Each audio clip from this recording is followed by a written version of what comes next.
Infinix Note 40X அப்படிங்கிற ஒரு இன்ட்ரோல் budget smart போனை இந்தியாவில் லான்ச் பண்ணியிருக்காங்க. இந்த போனில் எல்லா விஷயங்கள் தராங்க. மேலும் இந்த போன் நல்லா இருக்கா இல்லையா, இதை வாங்கின ஒருத்தர் போதை கொண்டு எல்லாத்தையும் டீட்டெயிலாக இந்த வீடியோவில் பேசலாம். வீடியோக்குள்ள போக முன்னாடி சேனலை சப்ஸ்கிரைப் பண்ணுங்க. அப்படி பக்கத்தில் பெல் ஐக்கனை பிரஸ் பண்ணி தொடர்ந்து உங்க அதில் தாங்க. ஃபோனோட பேக் சைடில் நீங்கள் பார்த்தீங்கன்னா தெரியும், கிட்டத்தட்ட பார்க்கறதுக்கு ஐஃபோன் மாதிரியே டிசைன் கொஞ்சம் காப்பி பண்ணி வச்ச மாதிரி தெரியுது. குறிப்பாக அந்த கேமரா மாடலில் பார்த்தீங்கன்னா தெரியும், ஐஃபோனோட டிசைன் அப்படியே கிட்டத்தட்ட அதில் இருக்குது. மற்றபடியாக ஃப்ரண்ட் சைடோட டிஸ்பிளே பற்றி பேசுவோம். இந்த ஃபோனில் ஒரு 6.78 இன்ச்சுக்கான ஃபுல் HD ப்ளஸ் ரெசல்யூஷன் உள்ள IPS LCD டிஸ்பிளே கொடுக்குறாங்க.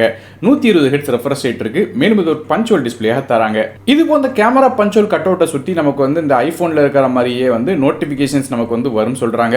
அதுக்கு டைனமிக் பார் அப்படின்னு சொல்லி பேர் வச்சிருக்காங்க. ஸோ எல்லா விதமான நோட்டிஃபிகேஷன்ஸ் அது மூலமாக காட்டும். டிஸ்பிளே LCD பேனலில் இருக்கிற காரணத்தினால நமக்கு ஃபிங்கர் பிரிண்ட்ஸ்க்கான ஃபோனில் உள்ள சைடில் உள்ள பவர் பட்டன்லாம் வருது. ஸோ டிஸ்பிளே ஓரளவு நார்மலாக டிஸ்பிளே கொடுத்துருக்காங்க. LCD டிஸ்பிளே இருந்தாலும் 120 ஹெர்ட்ஸ் ரெஃப்ரெஷ் ரேட் இருக்கு. அடுத்தபடியாக இந்த ஃபோனோட ப்ராசரை பற்றி பார்க்கலாம். இந்த ஃபோனில் நமக்கு மீடியாடெக்கோட டிமென்சிட்டி 6300 அப்படிங்கிற ஒரு ஆக்டோகோர் சிப்செட் கொடுக்குறாங்க. இது ஒரு 6 நானோமீட்டர் ப்ராசராக வருது. கிராபிக்ஸ்க்காக இந்த ப்ராசரை பற்றி பேச முன்னாடி இதோட ரேங்கிங் மற்றும் ஸ்டாட்டிஸ்டிக்ஸை இப்போ நீங்கள் பார்க்கலாம். இந்த ப்ராசருக்கு 84 ரேங்க் வருது. 100க்கு 39 மார்க் எடுக்குது. மேலும் கிரேட் அப்படின்னு பார்த்தீங்கன்னா சி கிரேட் கொடுக்குறாங்க. ஸோ பேசிக்காக ஆப்ஸ் ரன் பண்ணலாம், லைட்டாக மல்டி டாஸ்கிங் பண்ண முடியும். கேம்ஸ் அப்படின்னு பார்க்கும்போது நமக்கு இன்டர்வல் கேம்ஸும் சில மிட் செட்டிங் கேம்ஸும் விளையாடலாம். மற்றபடியாக ஹெவியான கேம்ஸ்க்கு செட் ஆகாது.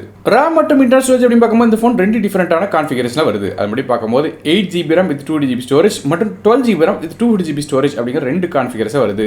RAM வெர்ஷன் LPDDR4 RAM பயன்படுத்துறாங்க. ஸ்டோரேஜ் UFS 2.2 ஆக வருது. மற்றபடியாக நமக்கு இன்டர்வல்லே 2GB ஸ்டோரேஜ் கொடுத்துருக்கிறது ஒரு நல்ல விஷயமா இருக்கு. குறிப்பாக இந்த ஃபோன் ஸ்டோரேஜுக்காக தான் பில்ட் பண்ணியிருக்கிறதா சொல்லப்படுது.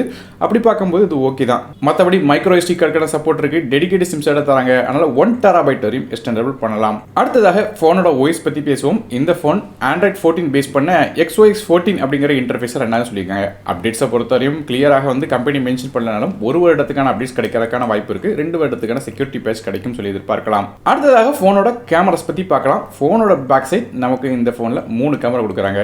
மொதல் கேமரா 108 மெகாபிக்சலுக்கான ரியர் ஃபேசிங் கேமரா கொடுக்குறாங்க. இது f1.75 ஆப்பர்ச்சர்ல வருது. ரெண்டாவதாக ஒரு 2 மெகாபிக்சலுக்கான மேக்ரோ சென்சரும், மூணாவதாக ஒரு AI லென்ஸும் கொடுக்குறாங்க. ஸோ ஃபோனோட பேக் சைட் இந்த மொதல் கேமரா மட்டும் தான் ஒருபடி, மற்ற 2 கேமரா சும்மா கணக்காக வச்சிருக்காங்க. மற்றபடி செல்ஃபி பற்றி பேசுவோம். ஃப்ரண்ட் சைடில் ஒரு 8 மெகாபிக்சலுக்கான ஃப்ரண்ட் ஃபேசிங் கேமரா தராங்க. இந்த கேமரா டியூல் LED ஃபிளாஷ் சப்போர்ட்டும் இருக்கு. ஸோ ஃப்ரண்ட் சைட்லையுமே நமக்கு ஃபிளாஷ் சப்போர்ட் தராங்க. ஆடியோ பொறுத்தவரை நமக்கு 3.5 ஆடியோ சப்போர்ட் இருக்குன்னு சொல்லியிருக்காங்க. மேலும் நமக்கு ஸ்டீரியோ ஸ்பீக்கர்ஸ் DTS சப்போர்ட்டோட தரதான் மென்ஷன் பண்ணியிருக்காங்க. அது மட்டும் இல்லாமல் வீடியோ ரெக்கார்டிங் பண்ணும்போது ஆடியோ கிளியரா இருக்கணும் இல்ல டியூல் மைக்ரோஃபோன் தரதாக மென்ஷன் பண்ணிருக்காங்க. இது போக இந்த போனுக்கு IP52 ரேட்டிங் இருக்கு. அதாவது ஸ்பிளாஷ் ரெசிஸ்டன்ஸ் கொடுத்திருக்காங்க. லைட்டாக தண்ணிப்பட்ட பிரச்சனை இருக்காது. மற்றபடி நெட்வொர்க்ஸ் பத்தி பேசுவோம். இந்த போன்ல 5G SNC சப்போர்ட் தராங்க. கிட்டத்தட்ட 10 5G பேண்ட்ஸ் இருக்கு. ஆனால் செல்லுலர் ரிசெப்ஷன் நல்லாவே இருக்கும். இது போல் dual 4G VoLTE, dual band wifi, Bluetooth 5.3, NFC மாதிரியான விஷயங்கள் கொடுக்குறாங்க. ஸோ இந்த பிரைஸ் பாயிண்ட்டுக்கு NFC கொடுத்துருக்கிற ஒரு நல்ல விஷயம் தான். அடுத்ததாக பேட்டரிஸ் பற்றி பேசலாம். இந்த ஃபோனில் ஒரு 5000 mAh பேட்டரி கொடுக்குறாங்க. இது சார்ஜ் பண்ணுறதுக்கு 18 வாட்க்கான ஃபாஸ்ட் சார்ஜிங் சப்போர்ட் கொடுக்குறாங்க. ஸோ 18 வாட்டுங்கிறது ரொம்பவும் ஃபாஸ்ட் இல்லை. கண்டிப்பாக ஒரு 1.5 மணி நேரத்துக்கு மேலே சார்ஜ் பண்ணுறதுக்கு டைம் எடுத்துக்கிடும். கலர்ஸை பொறுத்தவரையும் இந்த phone line green, palm blue, starlight black அப்படிங்கிற 3 கலர்ஸ் வருது. கடைசியாக இதோட விலையை பற்றி பார்க்கலாம். 8GB RAM 2GB ஸ்டோரேஜ் விலை 14,999க்கும் 12GB RAM 2GB ஸ்டோரேஜ் விலை 17,999 அப்படிங்கிற விலையில கொடுத்துருக்காங்க.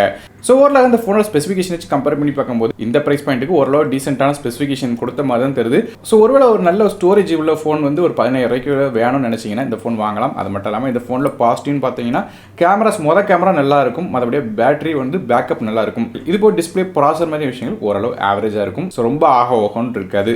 ஸோ நீங்கள் இந்த இன்ஃபினிக்ஸோட Note 40X 5G பற்றி என்ன நினைக்கிங்க அப்படிங்கிறத கீழே கமெண்ட் செக்ஷன் மென்ஷன் பண்ணுங்க.